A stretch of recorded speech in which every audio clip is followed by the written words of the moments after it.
All right, guys, today we got Bryan Arnett doing the board setup. Without cussing, hopefully. So you're one of the most requested people for one of these. Really? Yeah. People ask for that? Pretty rad, yeah. A lot of people. I don't know if they realized we did videos before back in the day with Gerard. Yeah. But it was like, that was a long time ago now. It was like 7 years ago? Yeah, I think I was like, I mean, maybe I was in a couple that long ago, but I think it was more like 4 or 5 years ago when I was like actually like street skating in them. Yeah. I wore like shorts, like the Dickie shorts up to here. Had like a sock tan line and everything. Yeah, those were the days. The good old days, bro. Yeah. Sick, man. What kind of board you got? All right, got an 825 Pal Peralta deck. Should you go over everything? Yeah. All right, let me show the good tape real quick. Got some artwork on there. Whoa. See the Tomo grip, chain link fence. That's dope. Yeah, I really like this one. Tomo's a small skater-owned brand, a female skater-owned brand from San Francisco.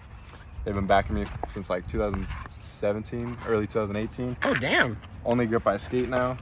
I mean, I'm not picky with grip tape. Everyone asks me like, oh, what's the best grip? Is Tomo better than Mob? Or, like, I can skate whatever grip. Like, I could jump on like a board with no grip tape and skate it, you know? So I just could get used to any board like that, but I just skate it for the look. That's a good ability to have, dude. Yeah. I think these are Thunder Trucks. I don't know what size. Damn, that bushing's blasted. Yeah, I don't really. I mean, same with trucks. Like the only thing that gets me about trucks, like I can skate whatever bushings, but when that pivot cup wears down, yep, that's what like gets me a lot. It's when the hardware worst. comes loose. You can feel it start to turn like all rough and weird. Yeah. Just regular Phillips hardware. I think it's like shorties. These are like DGK wheels. I walked into like Zoomies and they were the only white 52 millimeters. I've had these a minute. But I put the logo on the inside anyways. And then I think Reds bearings. Reds? Yeah. Rad. And I just bought this today. Oh, dude. I don't know how I didn't have one of these. Best tool. Someone stole mine, so. No, same. I had one like a couple years ago and it got stolen. I was really protective over it too. Someone straight stole it out of my trunk. Really? Yeah. Yeah, be your own homies. Dude, it had to be, dude. Nah, someone probably just thought it was theirs or something. Probably. Everyone You're right. cool. Because it's the black one too. Yeah. So next time I'm going to have to like color it or something. Put your name on it or something. Yep. So sick, Bryan, how long exactly do you consider yourself being an actual YouTuber? Because you probably had an account for a long time, so I don't want to ask that. But like, you know, when you actually started your channel and really trying to make videos. That is a good question. I mean, like you said, I've had a channel since I was like 7 years old. Yeah. And I would just kind of like put videos here and there. Sometimes skate clips or sometimes just shooting 3-pointers, you know? Like just like random stuff, whatever came to my mind. But dang, I can't get this. I suck at like talking while setting up a board, by the way. But it's actually a fun test I've been liking to pay attention to, because Mickey Papa, we did one with him, and he couldn't do it at all. He just had to like stop and talk. So his was really long, which is really good.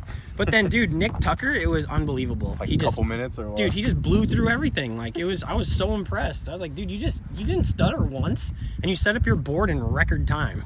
All right, I'm gonna try to compete with that. But to answer your question, I'd say I was like 13, maybe like had just turned 13 when I was like, okay, like I want to be making the type of videos like these guys are that I'm watching, who are like Garrett Jenner, Andy Schrock, Sam Tabor, all the Revive dudes, Doug Desautel. He was like one of the first YouTubers to really like show me some love back then.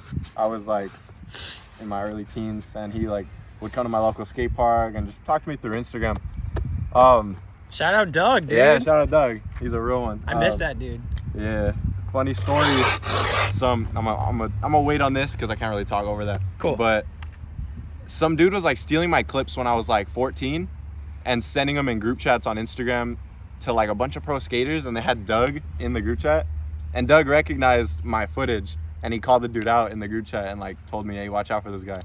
So that was like the first time I was like, oh dang, like this pro skater Doug knows who I am. That's cool, you know? Yeah. But ever since then he's been a homie.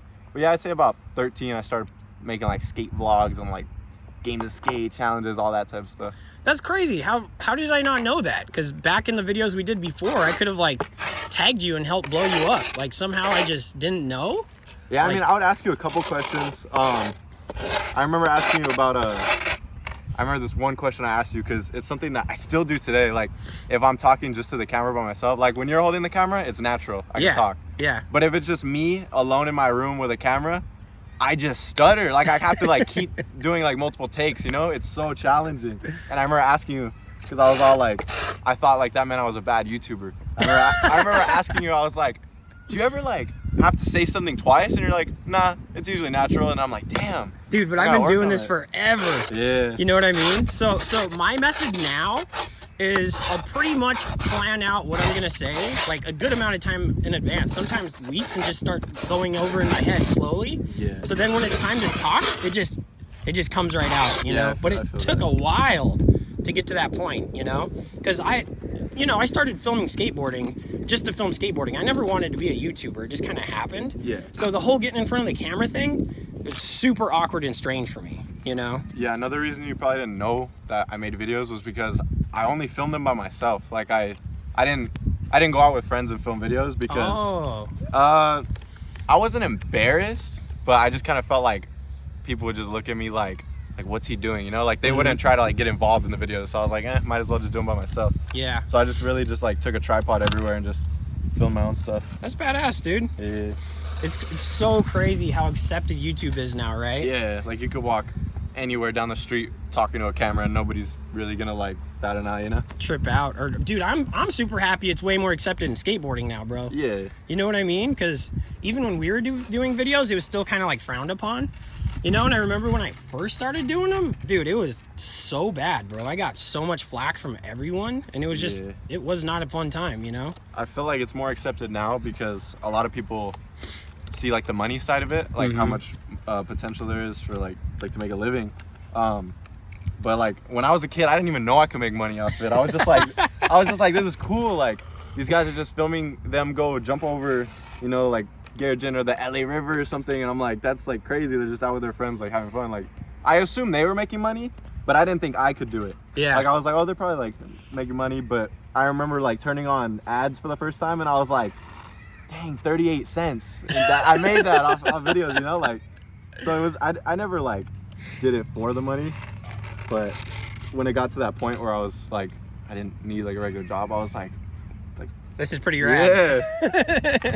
It definitely changes it. And then you tell your parents about that, you know? For me at the time, my ex-girlfriend, she was like, what are you doing? You're wasting your time. You should be working with like Street League or Nike or Mountain Dew or whatever. Yeah. And then the first couple checks I showed to her, she's like, oh, I can't say anything now. Good shit. It's such a good feeling, dude. Yeah, my mom helped me get my first camera. She basically bought the whole thing. It was like a refurbished DSLR. It was like 400 something. I only had like 80 bucks and she paid the rest. That's but so dope. She was like, I don't want to get this and it's gonna be something you just put down in a week, you know? It's just gonna be sitting there. Yeah. Because I do that a lot with like different hobbies and stuff, but stuck with it. Work for that guy. This is a normal thing in LA. Kind of missed it, to tell you the truth. When I went to Washington, you don't hear no helicopters. You what? When I went back to Washington, you don't really hear helicopters. Because there's just nothing flying over you.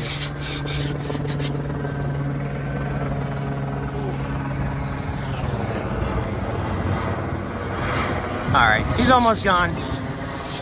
Trying to do the video all in one take.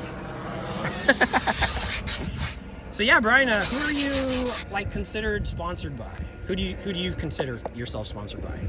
Tomo Grip, Powell, Borderline, John Hill's Progress Daily, and the Project Skate Parlor. It's like a barbershop / skate shop, something new. Dope. Out in Anaheim. Yeah, I hope I'm not leaving anybody out. I think it's just, those are the four main. Cool. Awesome, dude. So you like skating the Janoskis? Yeah, these aren't actually the ones I'm skating. Oh, okay. I'll bring like different pairs. Yeah, I got like 10 pairs in my trunk, dude. Yeah, I got some all black ones. Do you know anyone that sands down the nose for grip thumb? No. Oh wait, I think Chris might. Christopher Height. Yeah. Yeah. I mean, grip thumb's not that bad, but like I hate it. I hate that feeling. Yeah, some people don't. Like, I think it's weird because I think you're gonna lose flick, but like I said about even just the grip tape earlier, like I get used to it. Doesn't affect you. Yeah. But What are we talking about right now? My mind is going so many things. Yeah. I feel like I'm forgetting a sponsor. Really? It's fine. Just if you just chill for a sec, it'll pop into your head. That's what always happens to me. I got them. I don't got too many. Some small ones. So yeah, so you've been making a lot of other content too that's not just skating, right? Yeah. How's that going for you? For me, good. Like, I enjoy it. That's what it's all about. Yeah. Getting a good response from everybody, it's not the easiest, and I understand that, like, you can't please everybody. Yeah. And I don't want to do that. I just want to make myself happy and make sure I'm putting out videos that I'm hyped on. Yeah. But that's so important, dude. Yeah, they're really fun. That's so important as a YouTuber to just stick to your guns, you know? Yeah. Like, listen to your audience a little, but mainly make stuff that you like. Yeah, exactly.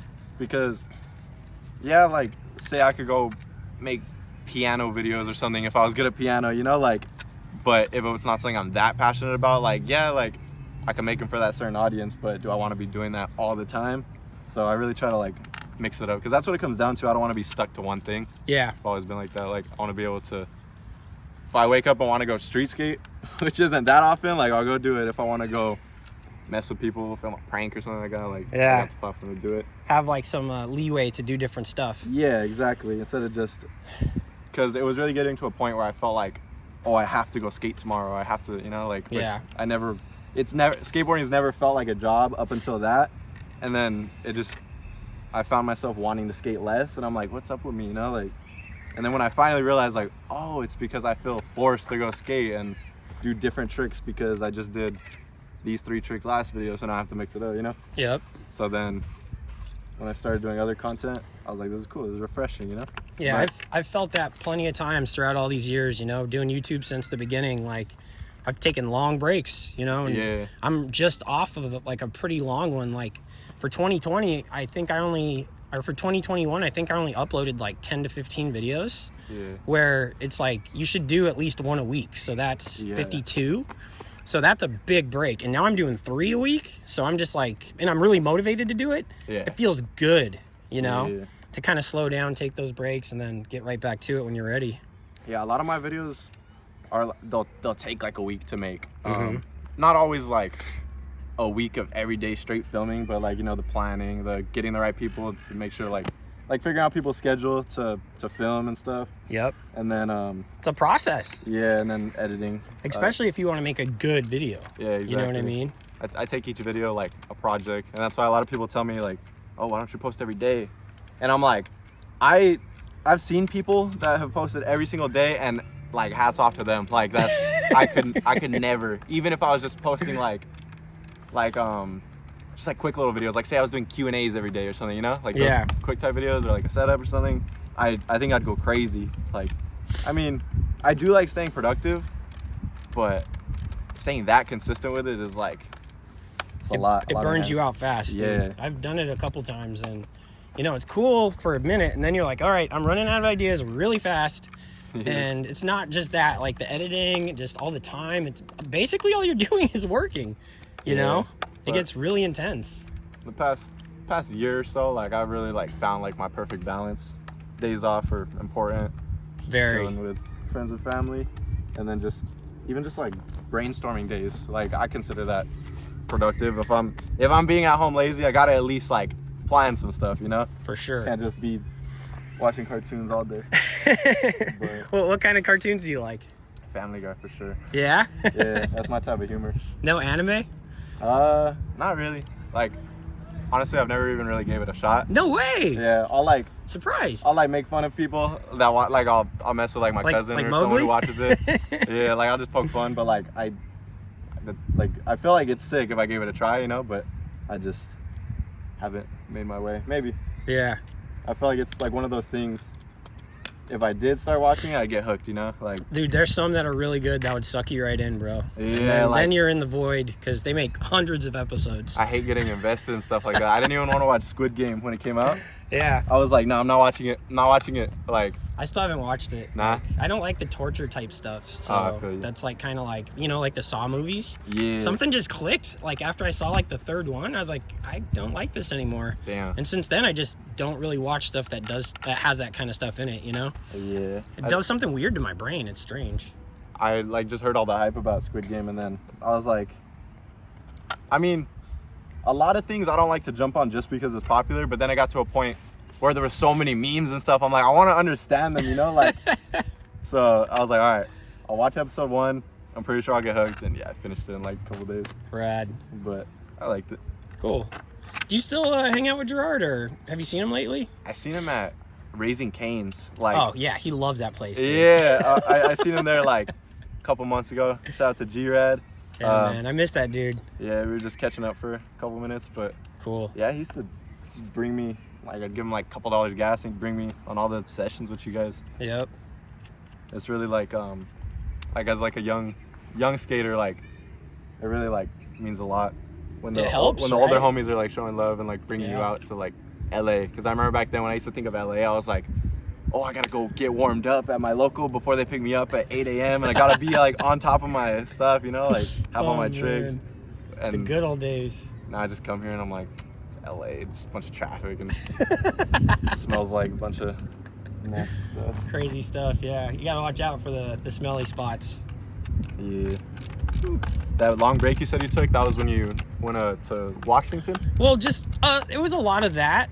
But even when I was just recently down here, because I literally just started uploading a lot just like 2 weeks ago. Yeah. So it was just, I just didn't feel it really. You know what I mean? So, and plus because of the pandemic, it kind of gave us a lot of leeway not to upload as much.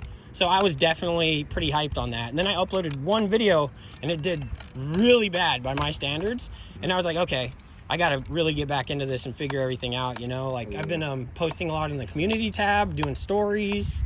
Like I started a second shorts channel with only shorts. Yeah. And I really enjoy it now because you can edit stuff like reels and add music. Yeah. It's pretty rad. It's fun.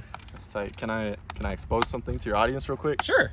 Gotta keep it real. I like just like telling the truth sometimes, all the time. I just set up a new board yesterday, but Nigel's been telling me he wanted to film a setup video. So I literally just took the trucks off the board, the brand new deck that I set up yesterday, just to set up a new one for the video. That's so tight. Thank you. Yeah, I'm sure the audience is happy too. But yeah, maybe I'll give the board away, or maybe end up skating it if this one snaps, because I snap boards every day, pretty much. Really? Like, if I skate. You do jump off a lot of stuff, and you're pretty big now, dude. Yeah, when I was skating like 5 to 7 times a week, like I'd probably go through like 8 boards a month. Damn. It's a lot. That's a lot. Back when I was buying boards, like, woo. Yeah, I just try to get hookups here and there when I could. But hey, yeah, I saw that up faster than I expected. That was pretty good. It's 18 minutes right now.